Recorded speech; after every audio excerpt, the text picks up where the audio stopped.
Good morning, ladies and gentlemen. I'm Meadsyreplays and welcome back to tier 9 of my favourite tech tree line to grind. And of course, it is the Conqueror. Now, not only is this my favourite tech tree line to grind, but the Conqueror is probably one of my favourite heavy tanks in the game.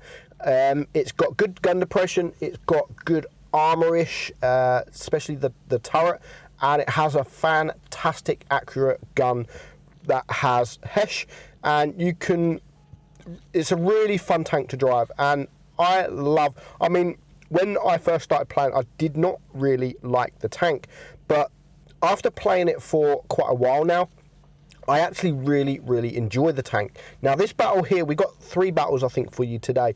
This battle here, we play it like an absolute clown, but we still do really good. And as you can see, when you are hold down, you can still bounce those shots.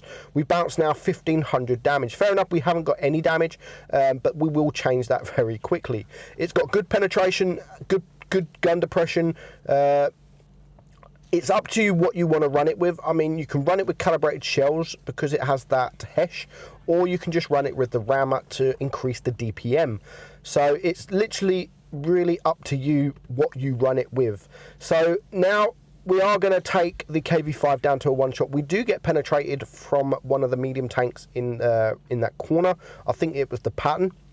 But we really want to take care of this T95 because he's a dangerous target. And as you can see, I think that's his 3rd bounce on me. He must be getting very frustrated. And he is now a one-shot. That was a stupid shot. I don't even know why I attempted to take that shot. But he is now looking at me, so I'm going to try and poke forward. He does finally manage to penetrate me. So now we're not going to get a shot in on the T95. We're going to go for the easy shots. We're going to get the WZ112-2. So the T95 is a one-shot for me if I can get his hatch. I mean, the accuracy on this tank, as I've said, is very good. If you aim in, you can almost hit anything. I mean, it doesn't matter how small it is. If you're fully aimed in, you can hit anything in this tank. And I'm really impressed with how good this accuracy is. This battle, I don't really show it too much because, I mean, we're going to hit, now, the Centurion, that was just troll. That was just a troll bounce. And we should never have bounced that shot. So now I am in a good position where, again, we're hold down. We can bounce some shots from this little hill here. And it's just these 3 medium tanks left. So we're going to go forward. And, I mean, you can penetrate the T69 bottom plate with Hesh. But we do fail Hesh him, and we don't even do 200 damage. And I think we're going to do the same. No, we are going to get the rear of the 59 Pattern, 494 damage. And if you can use the Hesh, it really can pump up your damage very quickly. So quickly that you don't realise how much damage you're actually doing. Now, as I've said, we have played like a complete clown. I missed that shot there as well.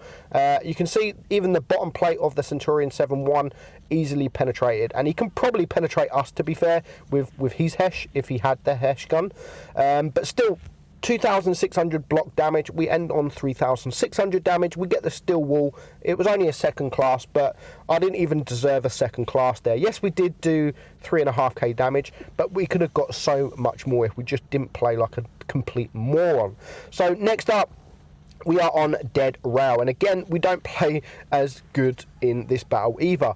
We do make quite a few mistakes, just not focusing. We're not focusing.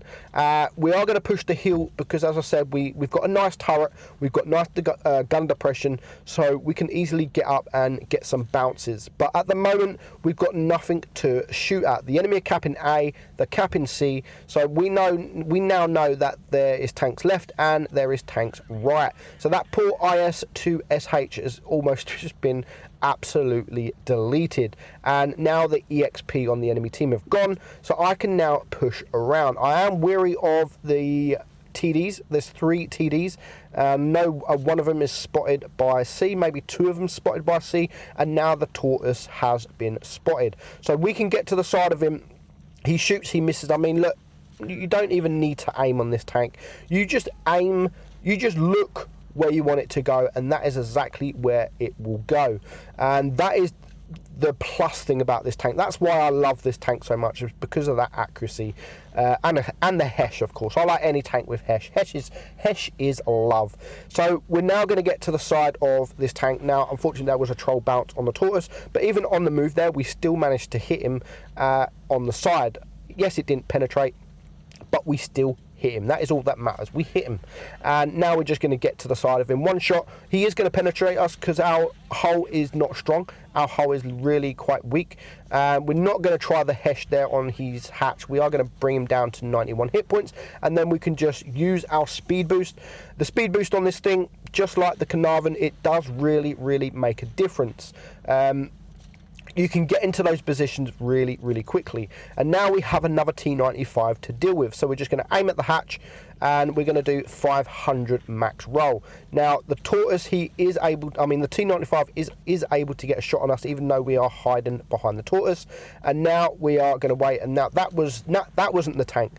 That was me aiming. And I aimed directly in the middle of his hatches, and that is where the gun went. That is where the shell went. So now we do need to be careful, as we are a one shot. I'm not too worried about the T95. I'm more worried about the two mediums. And again, that was just a stupid shot from me as well. So the lever takes out the pattern, and it just leaves a T44 and this T95. The T95 has just shot, so it means we can just poke up, and we're going to go for the bottom plate because it's just easier. We don't really need to aim. So 2.5k damage. We're just going to wait, see if anyone comes, and now look, we're just going to get that shot on the hatch, and we are going to clear him. So it just now leaves a T44, who is going to go on a little YOLO run. He's going to run past. We are going to get a shot on him. Again, the replay file was a bit messed up. We do get another bounce. I don't think we're going to get the winning shot, the winning kill. No, we are going to get the kill. We are going to get the kill. So 3 kills. I mean, we only blocked 280 damage there, but we wasn't in a position to get the block damage. We do finish on 3,400 damage. So next up, we are on Himmelsdorf, and this tank can also hold its own in tier 10. So we are in a tier 10 game now, and I'm going to show that it can actually hold its own in tier 10. So we're going to use this little ridge here for protection. Now the E5 on the enemy team has decided to go into cap, which allows us to get that shot in on him. Now I am front line, but I don't want to push forward because there is a couple of tanks there, the Conqueror on the enemy team and the E5, but we have tanks behind us. So if they poke around the corner, the first thing they're going to see is my tanks behind me and not me, which will then allow me to poke out to get a shot on them whilst they are reloading. Now I do need to be careful because I know that there is a couple of tanks up here. There is the Jaegeru, and there is going to be a waffle that comes. But for the time being, while these tanks here are shooting my team, I can poke forward when they are on a reload. And you can see the troll bounce there from the Conqueror.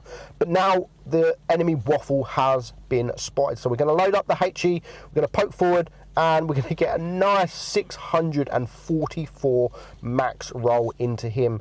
Poor guy, he wish he wouldn't have poked out. So at the moment, we're on 1,700 damage. I mean, we're not going to do the greatest this battle. But it's just the fact that we are frontline and we are dealing damage very easily. And now the waffle has come back. The Conqueror is gone, which allows for some me to poke forward now and take care of this T57 heavy. So whilst he's not looking at me, I'm just going to back up so he doesn't shoot me. I mean, if he shoots me and releases all 3 shells into me, he can almost kill me. Not quite kill me, but definitely put me down to a 1 shot. So now we want to take care of the waffle. Originally we ignored the T57 heavy because I thought my team was going to deal with him. But in the end, we had to turn around and take him out. So 1 kill. It's just 4 tanks left alive. We got 2 cap points. We are mega leading on supremacy points. And as you can see there, we've just bounced the Jaegeru. And whilst the Jaegeru is on a long reload, I'm going to take this opportunity just to rush past and clear this waffle. And then once I cleared the waffle, I can then go up this hill whilst this guy is still on a reload and get behind him or even to the side of him. So it allows my team to shoot him once. I'm going to shoot him once, and he is now reloaded, so I think he is going to shoot me, and he does penetrate me.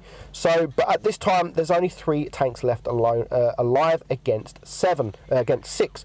That was a troll bounce. I should have really used APCR. as he was at that angle. So I do miss out on a bit of damage there just because of I was a bit of a noob.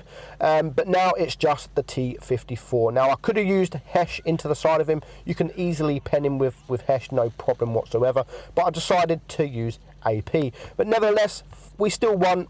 Not bad battle. I mean, 1200 block damage, and we finish flat on 4000 damage, and we get a nice ace. So that is the Conqueror, guys. A very, very nice tank, and definitely worth getting. Hope you enjoyed the video. Come back tomorrow for the last episode in this series, and that is the FV215B. Hope you enjoyed it. I'm Meadsy, and I'll catch you soon. Bye bye.